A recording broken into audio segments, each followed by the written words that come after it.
Okay, today we're going to go over quadratic regression, where you put in a bunch of data into your calculator and it brings out an equation for you and kind of tells you the stats on it.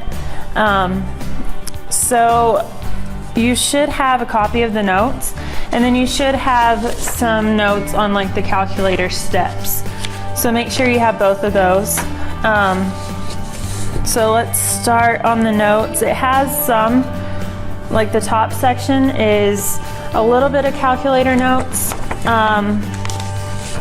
but the ones I made for you guys is a little more detailed. So I would look at the bigger set of calculator notes if you have to look back and see how to do it.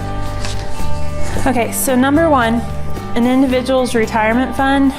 The following table gives the average amount in thousands of dollars of an individual's retirement fund. Use this information to construct a quadratic regression to represent the model rounding all constants to 3 decimal places. Okay, so it says use x equal 1 for 1985, x equals 2 for 1986, and so on. And that's what you'll do anytime you have like a set of years. You'll do like x equals 1 for the first year and then just keep going after that. So let's go ahead and put this in the calculator. So if you look at your regression notes, we're talking about quadratic regression, so go to that second section. Okay,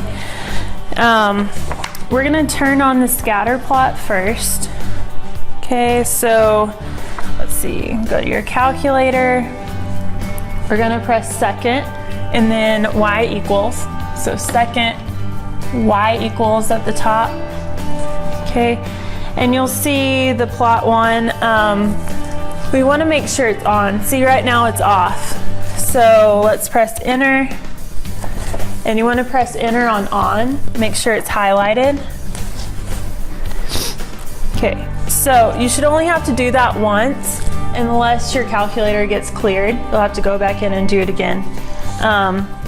So in the later classes, y'all's might already be done. Second thing you want to do, in order to see what we call a correlation coefficient, to see like if it represents that equation very well or not, and I'll explain that later. But in order to see it, you have to turn your diagnostics on. So the second step in that second paragraph on your calculator notes, we're going to turn on the correlation coefficient by pressing second 0. So second 0. It's going to take you to your catalog. Okay. Now you can arrow down all the way till you hit diagnostics on. Okay, or you can, if you see that letter D for diagnostics on, it's in green. Okay, you can press that and it'll take you straight to that letter. And you can arrow down until you see diagnostics on. So arrow down, arrow down, arrow down. And there it is right here, diagnostics on. Okay, so once you get to that, press enter, and then you're going to press enter again. Okay, so enter, enter, and it's going to say done. Okay, so like I said on the last part, you only have to do this once unless your calculator gets cleared. So after I show you how to get all the stats, if you don't see that correlation coefficient, you need to go back and turn your diagnostics on. Okay, so now we're going to enter in all of our data. So we're still in the calculator notes. It says to enter the data, we're going to press stat and then enter. Stat is the button kind of by the arrows, the second row there. Press stat. We want to edit our stats, so press enter. And you come up with these lists. Now if you have numbers in these lists, what you can do is arrow up to list 1 where it's highlighted, press clear and enter, and it'll clear your list. Okay, now do not press delete. It's gonna mess up the whole thing. You'll have to clear the calculator and start all over. Okay, so only press clear whenever you're up here on the list. You want to clear the list. All right, so we're gonna enter our data. Go back to your number 1 on the notes. And we're gonna start with that, what is it? The retirement fund, that data, the table. Okay, so in list 1, those are my X's. So 1985, we said we're gonna say that's when X is 1. So 1, enter. The next one is the year 1990. Okay, 1990 is 5 years after 1985. So we're gonna put 5 and enter. 1995 is 5 years after that. So if we add 5 more, we get 10. Okay, 2000, 5 years later, so we have 15. 2005 would be 20. Okay. So that's our X's. Now we're gonna go to our Y's, our values. So look at that table on your notes. We're gonna put in all our Y values. So go to list 2, we're gonna press 9, enter, 19, enter, 45, enter, 101, enter, and 196, enter. Okay. At this point, I would double check my table to make sure it looks like the table on my paper. You don't want to go through all these steps and then have the wrong answer just because you entered in a number wrong. Okay, so go ahead and double check, make sure your table matches the table on your paper. Okay, and we want to find the quadratic regression for this. Okay. So go back to your calculator notes. It's going to tell you how to find the quadratic regression. Okay. Next to last step, it says to find the regression equation, press stat. So we're going to press stat. Right arrow to calc. So calc is at the top. Make sure that's highlighted, and press the number 5 for quadratic regression. Okay, and your calculator will do all kinds of regressions. It'll do linear, quadratic, cubic, quartic, so you can see all the options you have. But for this one, we want quadratic. So press 5, and you're gonna press enter until it gets down to this calculate. Keep pressing enter. Once it hits calculate, we're gonna press enter again, okay?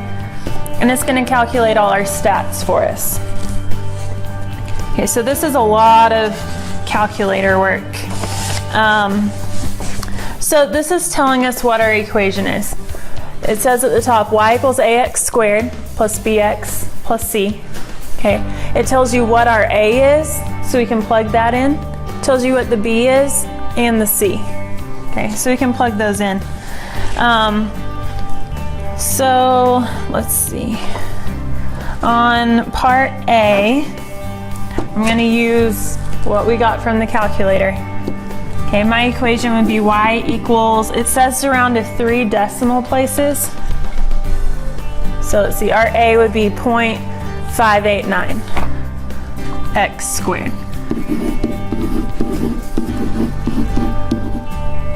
Okay, my b, let's see, b would be negative 2.762.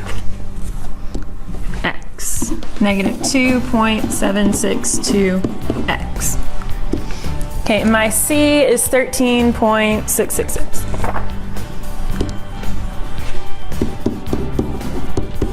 And I'm out of room, so I'm gonna round. But that would be part A.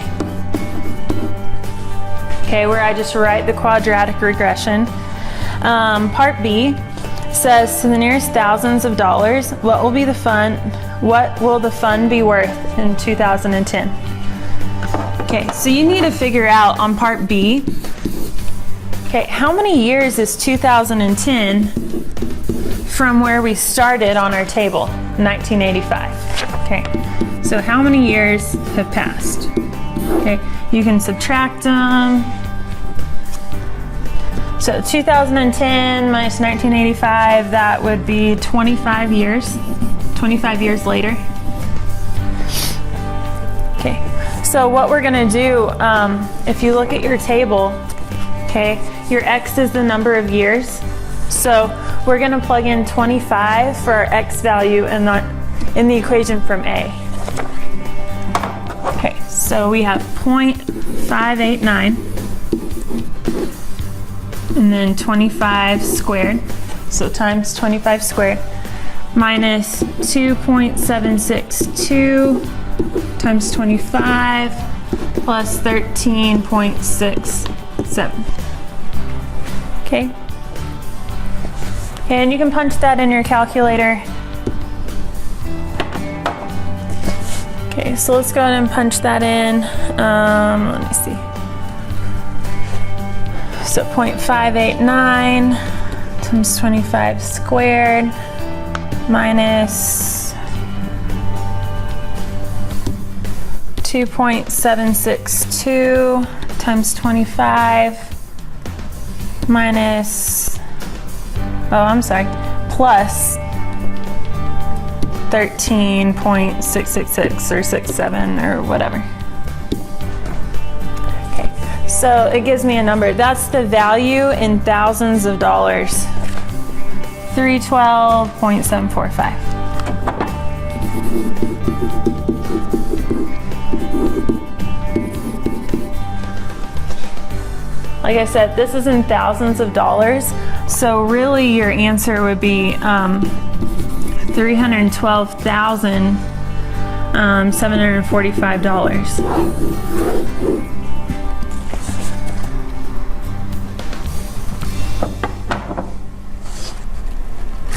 Okay, so that's number one. And that's what we're gonna do all day today. We're gonna put a bunch of data in the calculator. It's going to spit out a quadratic regression, and then we'll kind of analyze that data with the questions.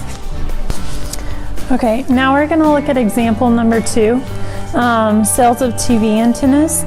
The total sales of TV antennas for various years from 1980 to 1995 are shown in the table below, where t equals 0 represents the year 1980. Sales are shown in millions of dollars. Okay, so determine the quadratic equation that models this data. So we're going to go to stat, put in our entire table.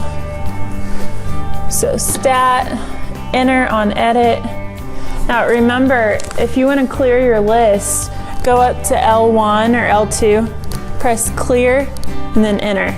Okay, do not press delete, because it will delete the whole thing. You have to clear your entire calculator, and it's just a mess. Okay, so go up to L1, press clear, and enter. All right, and put in that entire table. So L1 is going to be my x's, or the t. So 2, 5, 7, 13, 15. L2 is going to be my y's, my s. So 76.3, 82.2, 84.6, 80.9, and 77.3. Okay, so this is the point where you really need to double check your graph, so you don't get the wrong answer just because you typed something in wrong. Okay, so check your graph, make sure it looks exactly like the paper, and we're going to determine the quadratic regression equation. Okay. So now we're going to press stat again. We're going to right arrow to calc, and we're going to go to quadratic regression, number 5. Okay, press enter, and after calculate, press enter. So now you have your quadratic regression equation. Okay, we just need to plug in our A, our B, and our C. And it says round coefficients to the nearest thousandth. Okay, so thousandth is 3 decimal places.